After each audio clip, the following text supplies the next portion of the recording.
Well, Glyn Hodges just 2 away defeats so far this season. How much confidence can we take from that going into tough away matches at Charlton and Sunderland?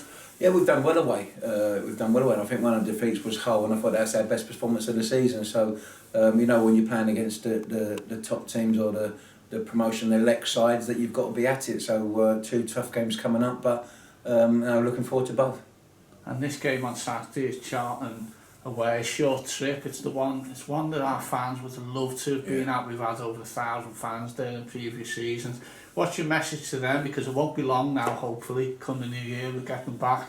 No, I mean, I think they're letting fans in, aren't they? They had fans in against last week or the week before, so I know there'll be some fans there. So that'd be nice for the boys to play in front of the fans, and let's hope we can get them booing rather than cheering. But no, it's a great derby, and it's one that the fans can travel to, and it's down the road. But unfortunately not. But we just got to make sure that we can continue our form on the road and see if we pick up some points. We really feel their support with the messages on social media. They've all been following it avidly, even though they can't. Yeah, no, it's great. I mean, it's the best we can make of it, and they've been fantastic. And I know there's the iFollow. I know that people watch that, and it's been touching distance. I feel now the fans are coming back. Hopefully that things don't regress and go into tier 3 as they're expecting. But you never know. But fingers crossed, come the new year, we'll all be back together at Plough Lane. We've already played Charlton in a trophy in the summer. Are you expecting a completely different challenge this time around? Yeah, well, I think it was. I think there's no owners were pending then. I think they weren't quite good at the deal done over the line. And since then, they've invested a lot. They brought some. It's a different team to what we played. I mean, that was a very good game anyway. They gave us a good game and went 1 up, and we came back and beat them. So they're a stronger proposition with some experienced players and.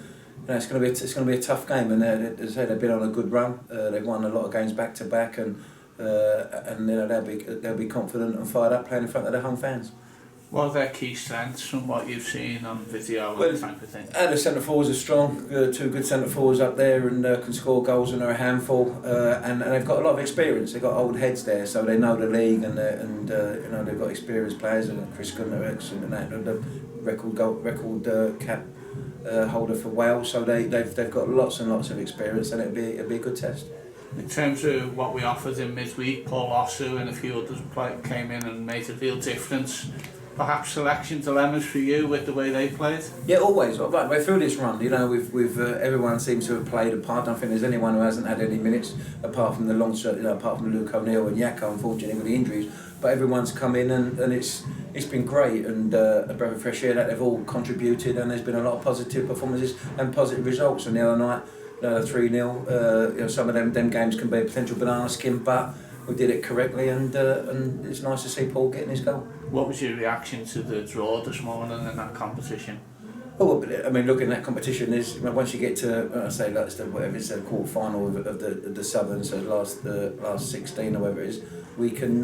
It's going to be tough. There's a lot of strong teams in there, so it's whatever happens, that's a long way off at the moment. That's in the new year, but it's one we've got an eye on, and we'll look again equally to see what we can do. And apart from Yako and Luke O'Neill, is everyone else ready to go? Yeah, all fit, and we've had a good session this morning. The boys were lively, and some good stuff being played out there. So another one tomorrow, and then we'll be ready.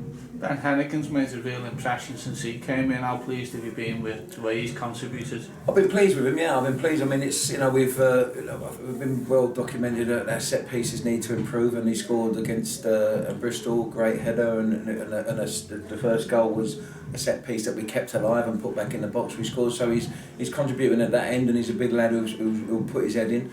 But more importantly, he's an organiser, a talker, and he's. We're going to play Charlton, who are probably one of the most experienced sides, and we're probably one of the most inexperienced. I think our average age is around 23. So Ben's, we need people like Ben who's been around the block a little bit and knows the game.